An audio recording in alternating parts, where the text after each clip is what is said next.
5 familiares tóxicos que Dios dice que debes evitar. La familia se supone que es el lugar más seguro de la tierra, un refugio, una cobertura, un círculo de amor que refleja el corazón del Padre. Pero a veces, las mismas personas que comparten tu sangre pueden ser quienes hieran tu espíritu más profundamente. Los abrazos se sienten fríos, las conversaciones se vuelven punzantes, y el amor que debería sanar empieza a sentirse como veneno que se derrama lentamente sobre tu paz. Una de las cosas más difíciles de aceptar es que no todo lazo familiar es sagrado a los ojos de Dios. Algunas conexiones fueron diseñadas para formarte, otras para probarte, y unas cuantas para dejarlas completamente en las manos de Dios. La Biblia nunca dijo, todo pariente caminará contigo en tu llamado.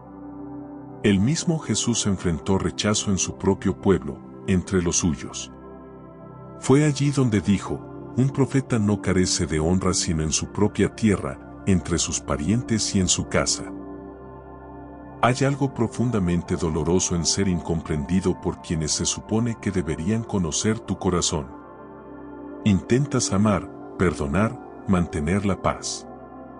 Pero la paz no es posible cuando la manipulación, la envidia o la división habitan en el mismo espacio. A veces no es rebeldía alejarte. A veces es obediencia, porque la paz no es la ausencia de conflicto, es la presencia del orden de Dios. La verdad es que el amor tiene límites. La gracia no significa permitir que alguien te rompa una y otra vez.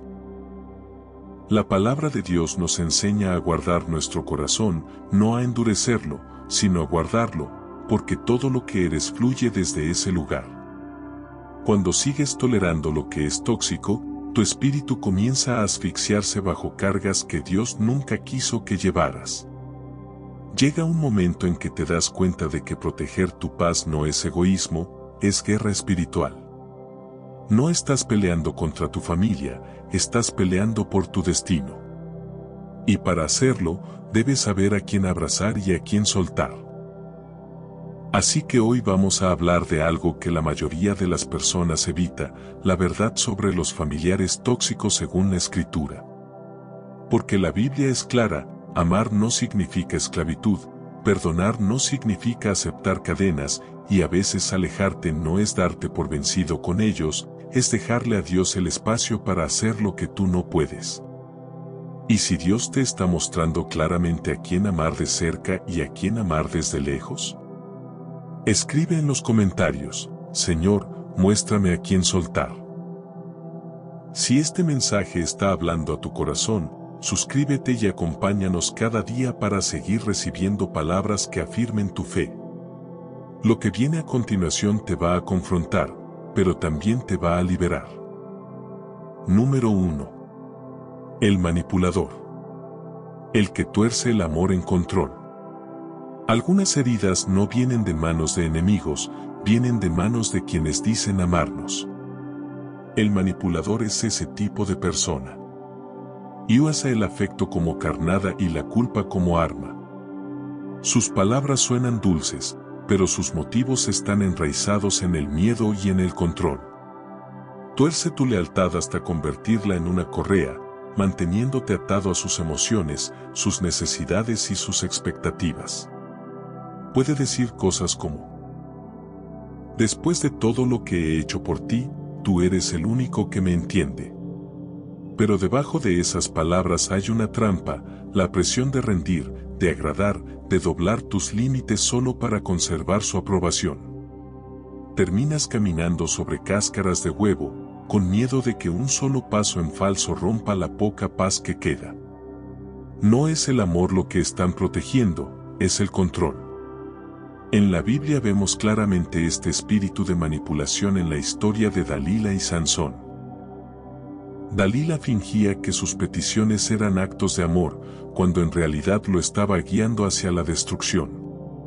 Cada vez que Sansón resistía, ella lo acusaba de no amarla lo suficiente. Como dices que me amas si tu corazón no está conmigo, le decía. Y esa pregunta atravesó su debilidad.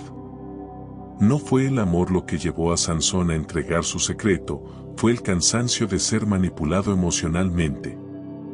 El manipulador no quiere verdad, quiere obediencia ciega. Y este tipo de relación drena tu espíritu hasta que ya no puedes escuchar con claridad la voz de Dios. Empiezas a confundir manipulación con compasión, control con cuidado. El enemigo usa personas así para torcer tanto tu entendimiento del amor que terminas dudando de tu propio discernimiento. Pero la Escritura nos recuerda que el amor es paciente, es benigno, no busca lo suyo propio, como leemos en 1 Corintios 13, versículos 4 y 5. El verdadero amor no exige, invita. No culpa, se entrega. Cuando alguien usa el amor como palanca para obtener lo que quiere, eso no es amor, es esclavitud. Y la palabra de Dios dice claramente, donde está el Espíritu del Señor, allí hay libertad. La libertad no puede existir donde gobierna el control. Por eso Dios a veces permite que la manipulación se vuelva insoportable, para que finalmente veas que la paz no se encuentra en mantener a todos contentos, sino en mantenerlo a Él en primer lugar. Los manipuladores suelen usar una máscara de preocupación. Disfrazan el control con frases como, solo me preocupo por ti o de verdad deberías escucharme. Pero detrás de esa máscara se esconde el miedo a perder influencia sobre tu vida. Y la verdad es que Dios nunca te pidió que dejaras que alguien más ocupara su lugar en tus decisiones, en tu dirección o en tu identidad. Está bien poner límites. Está bien decir no a quienes usan el amor como arma. El mismo Jesús lo hizo. Cuando Pedro trató de detenerlo de cumplir su propósito, Jesús no lo entretuvo. Dijo, apártate de mí, Satanás. Duro para oídos humanos, quizá, pero espiritualmente fue un acto de autoridad.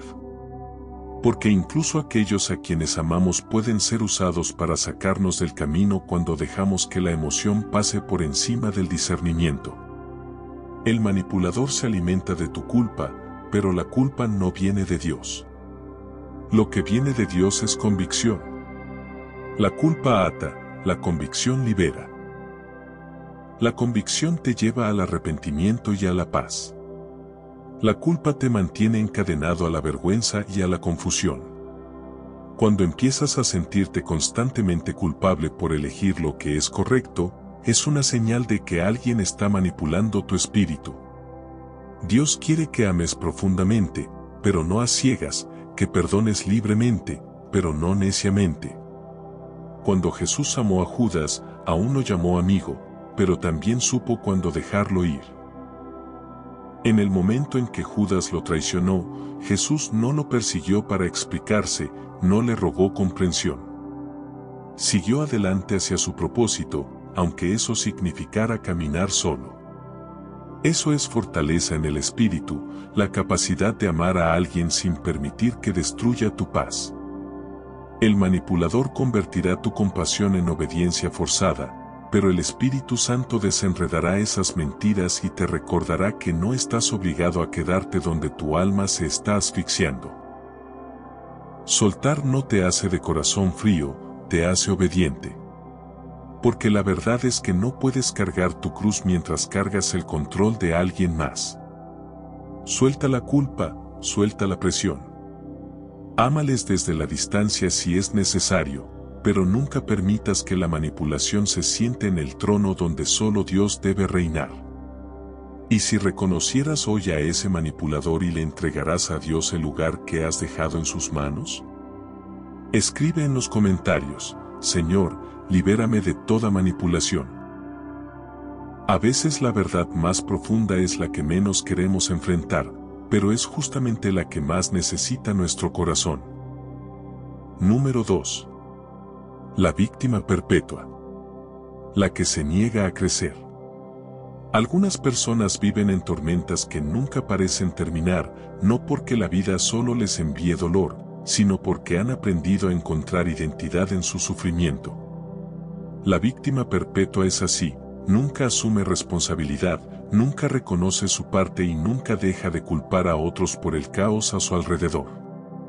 Puedes derramar amor, consejos, tiempo e incluso tu última gota de energía sobre esa persona y aún así nunca será suficiente.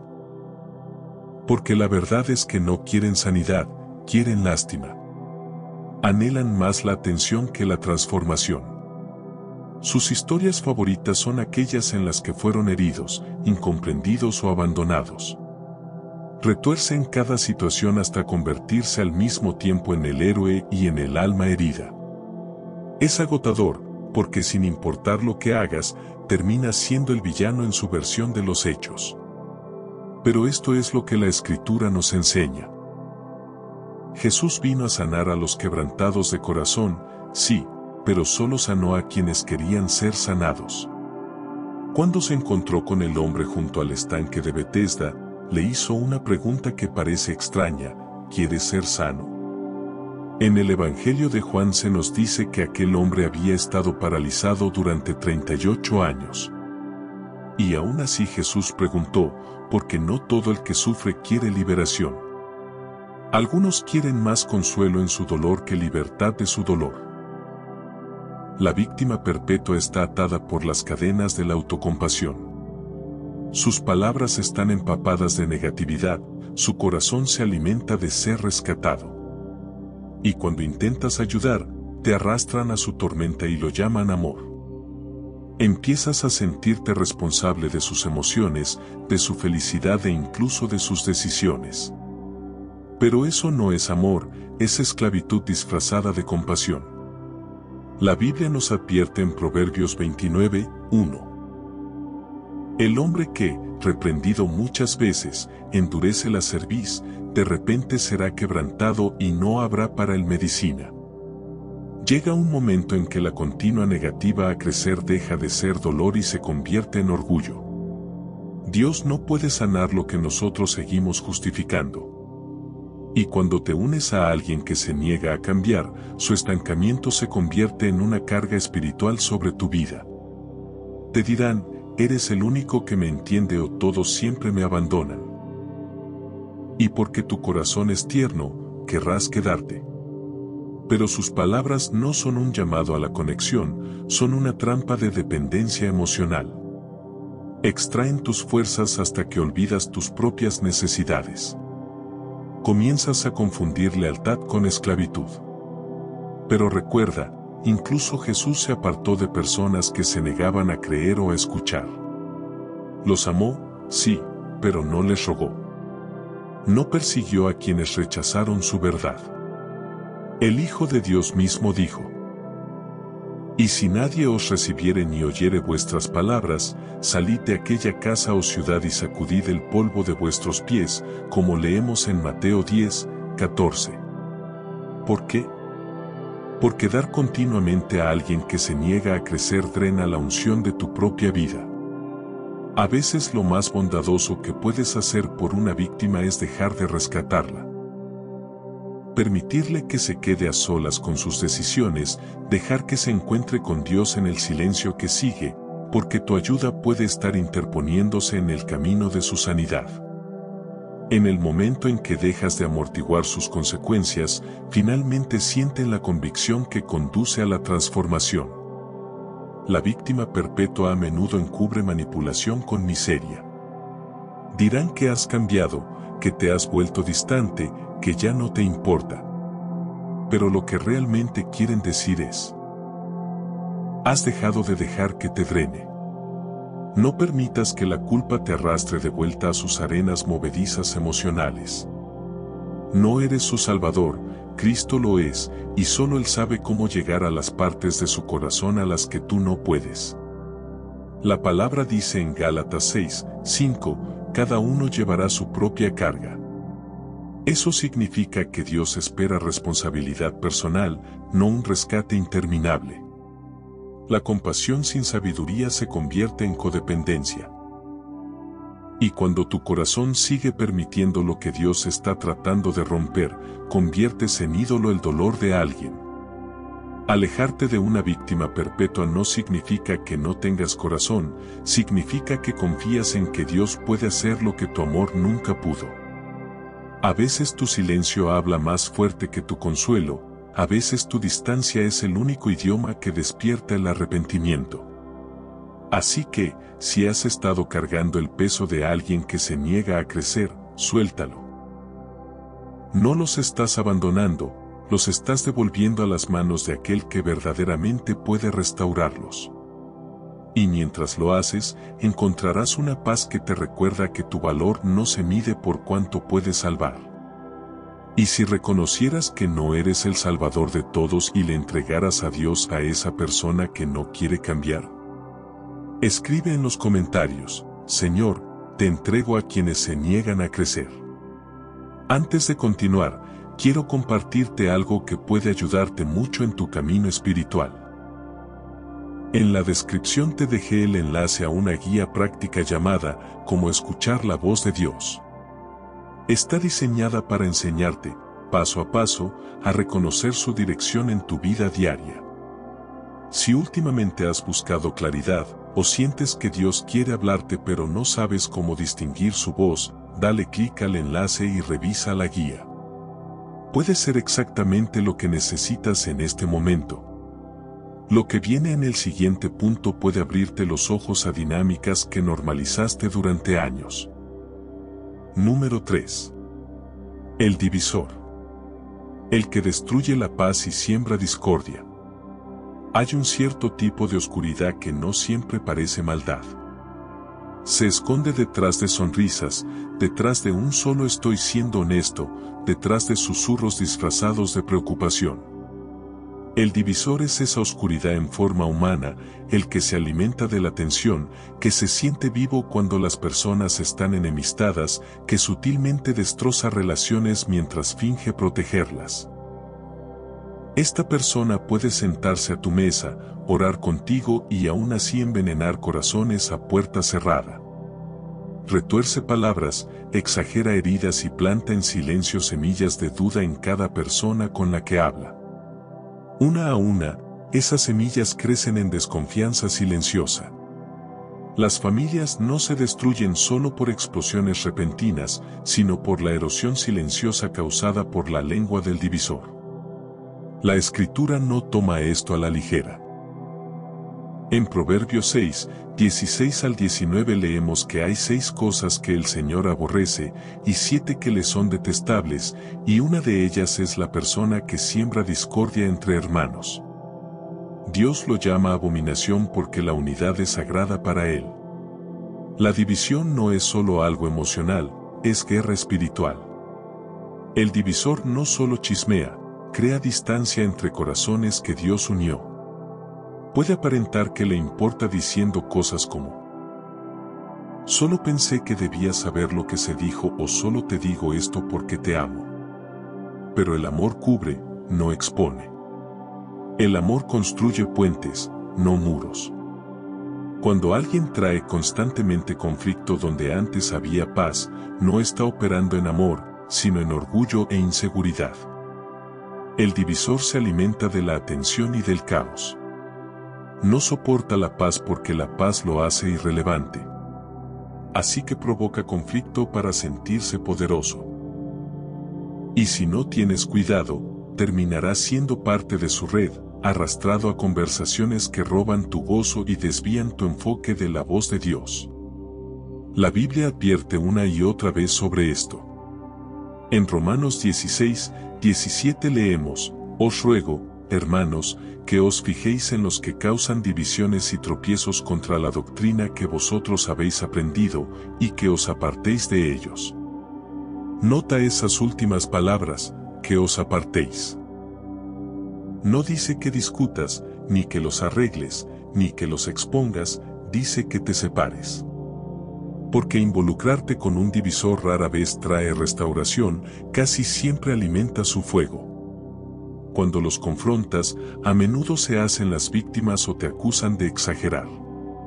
Retuercen tus motivos, haciéndote dudar de ti mismo. Así es como actúa el enemigo. No te ataca con espada, te ataca con confusión. Por eso el discernimiento es tan vital cuando tu paz comienza a sentirse frágil. Es una señal de que un divisor está cerca. En las familias, este espíritu aparece de muchas formas: el pariente que siempre saca a relucir heridas pasadas, el hermano que enfrenta a un padre contra el otro, el primo que susurra juicios bajo la apariencia de consejo. Se aseguran de que las heridas nunca sanen, porque corazones sanos ya no necesitan su drama. Pero esta es la verdad: no fuiste llamado a vivir en una atmósfera de sospecha constante. Fuiste llamado a ser pacificador. Y Jesús dijo: bienaventurados los pacificadores, porque ellos serán llamados hijos de Dios, como leemos en Mateo 5:9. Nota que dice pacificador, no guardián de una falsa paz. El que solo guarda la paz tolera la disfunción para evitar el conflicto. El pacificador confronta la fuente de destrucción, incluso si eso significa alejarse para preservar la santidad. La paz de Dios no es frágil, es poderosa, pero no puede habitar donde la división es tolerada. Cuando empiezas a valorar más la paz que la cercanía, comienzas a ver con claridad quién trae calma a tu vida y quién trae caos. El divisor te acusará de ser frío, distante u orgulloso cuando empieces a guardar tu paz, pero no confundas distancia con amargura. A veces el silencio es el sonido de la sabiduría. Al enemigo le encanta dividir lo que Dios ha unido: matrimonios, hermanos, iglesias, incluso generaciones. Sabe que si puede poner corazones unos contra otros, puede detener el fluir de la bendición. Pero tú no tienes que jugar su juego. Puedes salir del ciclo. Puedes dejar de alimentar el chisme, dejar de explicar, dejar de participar. Que alguien llame no significa que tengas que contestar. Que alguien agite la olla no significa que tengas que probar la sopa. Cuando retiras tu atención, su poder se apaga. Cuando te niegas a participar, su caos se queda sin oxígeno. Y es allí donde te das cuenta de que la paz no siempre viene de arreglar a las personas, sino de permitir que ellas se queden a solas con el silencio que han creado. Así que guarda tu corazón, guarda tu paz. Y si Dios te muestra un divisor en tu familia, no tengas miedo de crear distancia santa. Perdónalo, sí, ora por él siempre, pero entiende que la paz es un regalo sagrado y que quien continuamente libra guerra contra ella no merece acceso a ella. Porque donde reina la paz, reina Dios, y donde reina Dios, ningún divisor puede permanecer. ¿Y si dejaras hoy de alimentar las conversaciones que roban la paz de tu casa? Escribe en los comentarios: Señor, hazme pacificador, no divisor. Si este mensaje te está ayudando a ver con claridad quién te acerca a Dios y quién te aleja de su paz, suscríbete y camina con nosotros en esta jornada de sanidad y discernimiento. A veces la decisión más sabia no es ganar una discusión, sino elegir el silencio que protege tu corazón. Número 4. El espíritu envidioso. El que no puede celebrarte. Pocas cosas duelen tanto como darte cuenta de que alguien a quien amas en secreto resiente tus bendiciones. El familiar envidioso no siempre expresa su amargura a gritos, la susurra a través del sarcasmo, de pequeñas pullas disfrazadas de chistes, de su silencio. Cuando prosperas, sus ojos pueden sonreír, pero su espíritu tiembla de celos al ver el favor de Dios brillando sobre ti. La envidia es un veneno que se esconde a plena vista. No siempre se ve como odio, a veces parece educación, apoyo, incluso espiritualidad. Pero si miras de cerca, la verás, la sentirás, esa ligera duda cuando deberían alegrarse contigo, ese cambio sutil de energía cuando compartes buenas noticias, la manera en que cambian de tema cuando tu alegría llena el ambiente. La Biblia nos da una de las imágenes más claras de la envidia en la historia de Caín y Abel. Ambos hermanos llevaron una ofrenda a Dios, pero la de Abel fue aceptada y la de Caín no. En lugar de aprender, Caín se amargó. Dios lo advirtió, el pecado está a la puerta y te codicia, pero tú debes dominarlo, como leemos en Génesis 4, 7. Pero Caín no escuchó. Permitió que los celos fermentaran hasta consumirlo. Y al final, la envidia terminó en asesinato. Eso hace la envidia, empieza como comparación y termina en destrucción. Convierte el amor en competencia, la celebración en incomodidad. Y cuando la envidia habita en tu familia, engendra traición en las sombras. Recuerda a José. Sus hermanos no eran extraños, eran familia. Compartían su sangre, pero no su corazón. Cuando José soñó con grandeza, ellos no vieron destino, vieron amenaza. Y su envidia los llevó a venderlo como esclavo. Hay algo poderoso en esa historia, porque el llamado de José no lo hacía mejor, lo hacía diferente. Y la diferencia suele exponer lo que está oculto en otros. Tu luz no los hace pequeños, pero les recuerda lo que se han negado a hacer. Algunas personas odiarán tu brillo porque ilumina su oscuridad.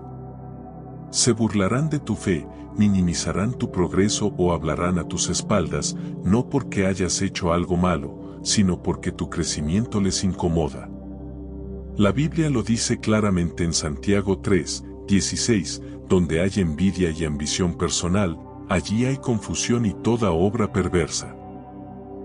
Cuando la envidia entra en la habitación, la paz se va, la confusión se levanta, las palabras se tuercen y las relaciones se tensionan.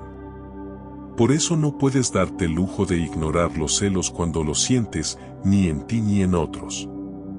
Cuando la envidia viene de un familiar, es especialmente doloroso. Esperas que los de fuera te malinterpreten, pero no tu propia sangre. Piensas que se alegrarán de ti, pero en vez de eso critican tus esfuerzos, llaman a tu fe exagerada, a tus sueños irreales, a tu alegría falsa. Sin embargo, detrás de todas esas palabras se esconde una verdad que nunca admitirán. Quieren lo que tú tienes, pero no están dispuestos a rendirse a Dios como tú lo hiciste. Es fácil desear venganza, exponerlos o demostrarles que están equivocados, pero la sabiduría de Dios nos enseña otro camino. En Romanos 12, 21 leemos: No seas vencido de lo malo, sino vence con el bien el mal. Tu papel no es devolver mal por mal, es elevarte. Deja que Dios trate con la envidia mientras tú sigues caminando en obediencia, porque tus bendiciones vinieron de Él, y ninguna emoción humana puede cancelar el favor divino. Aún así, debes proteger tu paz. Eso significa ser sabio con lo que compartes. No toda alegría está destinada a todos los oídos. Algunas personas no pueden manejar tu luz porque les recuerda su propia sombra. Incluso Jesús no compartió todas sus revelaciones con todos. Tenía a los 12, luego a los 3 y momentos en los que caminó solo. Eso es sabiduría, no orgullo. Cuando alguien en tu familia constantemente menosprecia tus victorias, no es tu tarea convencerlo de tu valor, sus celos no son culpa tuya, son el reflejo de su corazón. Ámalo, ora por él, pero deja de reducirte para hacerlo sentir cómodo. No apagues la luz que Dios te dio solo porque alguien se niega a abrir los ojos. Recuerda la historia de José, los mismos hermanos que lo traicionaron tuvieron que volver a él más tarde, humillados, necesitando la gracia que antes despreciaron. Eso es lo que Dios hace, convierte tu dolor en posición, tu rechazo en redención. Así que sigue brillando, sigue levantándote, y cuando los envidiosos susurren a tus espaldas, sonríe y deja que sea Dios quien hable por ti, porque el favor no se puede falsificar y las bendiciones no se pueden robar cuando tu vida está anclada en la obediencia. Siempre habrá quienes no puedan celebrarte, pero no dejes que eso te impida regocijarte. Su amargura es su prisión, no la tuya. Y cuando tu corazón permanece puro frente a la envidia, demuestras al cielo y a la tierra que tu éxito nunca fue por orgullo, sino por propósito. ¿Y si decidieras hoy dejar de encoger tu luz para caber en lugares donde ya no perteneces? Escribe en los comentarios: Señor, que tu propósito brille más que la envidia. Lo que sigue te ayudará a discernir no solo quien siente celos, sino quien quiere apagar por completo tu fuego espiritual. Número 5. El espiritualmente muerto. El que te aleja de Dios. Hay un tipo especial de dolor que llega cuando las personas más cercanas a ti simplemente no pueden ver lo que Dios está haciendo en tu vida. Hablas de fe y ponen los ojos en blanco. Hablas de oraciones contestadas y cambian de tema. Compartes lo que Dios ha puesto en tu corazón y se burlan, o peor, intentan convencerte de que dejes de creer. La persona espiritualmente muerta no siempre es abiertamente cruel, a veces es sutil. Te desanima con razón, cuestiona tu devoción o intenta hacerte sentir ridículo por amar tanto a Dios. Te dirá que no seas tan religioso, que no te vayas a los extremos, que estás exagerando. Y antes de darte cuenta, empiezas a dudar de tu pasión por Cristo, a silenciar tu voz solo para evitar el conflicto. Pero esto es lo que nos enseña la palabra de Dios: la luz y las tinieblas no pueden compartir el mismo espacio. ¿Qué comunión tiene la luz con las tinieblas? Como leemos en 2 Corintios 6, 14. El Espíritu de Dios en ti siempre incomodará al espiritualmente muerto. Ellos no pueden entender lo que no tienen. Y su resistencia realmente no es contra ti, es contra el Espíritu que vive en ti. Incluso Jesús enfrentó esto en su propio pueblo, entre sus familiares.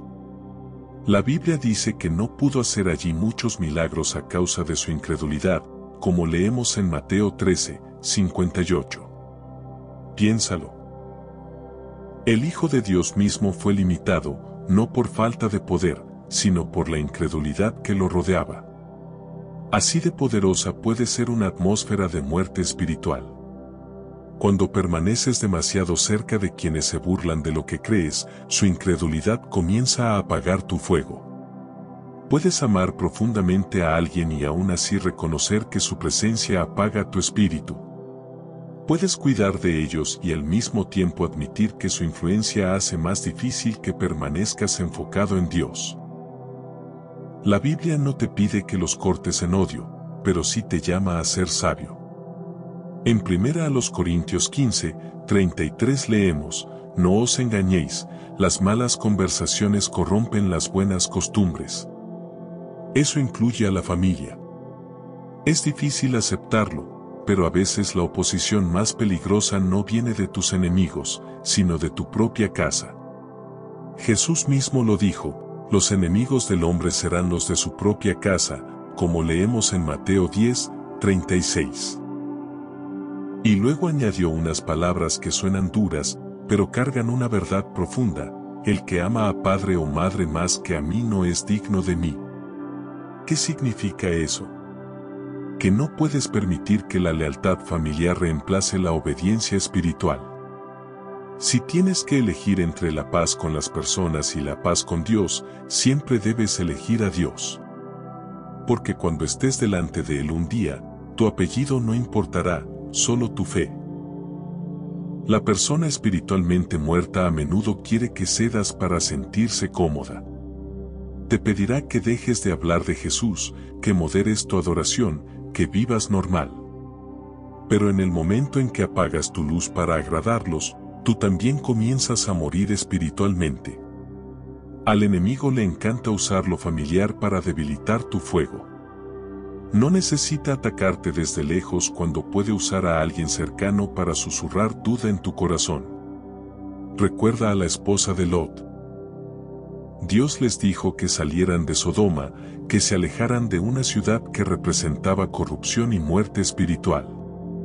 Pero su corazón no pudo soltar lo que Dios ya había condenado. Miró hacia atrás, y en ese solo vistazo se convirtió en estatua de sal. A veces lo más difícil que harás en tu vida es alejarte de personas que se niegan a caminar con Dios.